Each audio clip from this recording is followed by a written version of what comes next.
Target 2.5 ఏళ్లు. ఆలోపు core urban రీజియన్లో అండర్ గ్రౌండ్ కేబుల్ సిస్టమ్ పూర్తవ్వాలి. డిసెంబర్లోగా పూర్తి స్థాయి ప్రణాళికలు సిద్ధం చేయండి.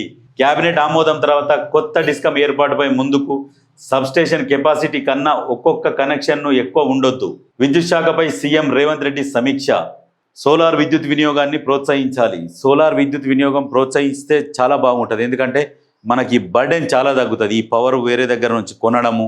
గత ప్రభుత్వం ఏం చేసిందంటే కొన్ని సోలార్ ప్రాజెక్టులు వాళ్ళే ఉన్నాయి. వాళ్ళు ఏం చేస్తారు, ఈ ప్లాంట్లు పెడతారు. ప్లాంట్లు పెట్టి ఏం చేస్తారు, విద్యుత్ సరిపోను ఉన్నా కానీ ఎక్కువ ధరకు కొంటారు. వాళ్ళ దగ్గర కొని ప్రజలకు ఇష్టం వచ్చినట్టు వృధాగా వదిలేసారు. ఒక్కొక్క దగ్గర స్ట్రీట్ లైట్లు కూడా బంద్ చేయరు. ఏంటంటే పోనీ కరెంటు వృధా అవుతుంటే మళ్ళీ కొనడానికి అవకాశం ఎక్కువ ఉంటుంది కదా అని చెప్పేసి వాళ్ళదే కంపెనీ అక్కడ నుంచి పోతారు, ఇక్కడ వీళ్ళకి అమ్ముతారు. మళ్ళీ ఇక్కడ నుంచి వాళ్ళు అక్కడ పోయి అవి తీసుకుంటారు. ఈ రకంగా చేసిరు అన్నట్టు. విద్యుత్ కుంభకోణం కూడా చాలా పెద్ద కుంభకోణము. ఈ ప్రతి కుంభకోణంలా బయటికి తీయాలి. ఇవన్నీ తీసి ఖచ్చితంగా వాళ్ళని లోపల వేయాలి. మరి ఎందుకు ఇంకా లేట్ అవుతుంది? ప్రభుత్వాన్ని ప్రశ్నిస్తున్నాం.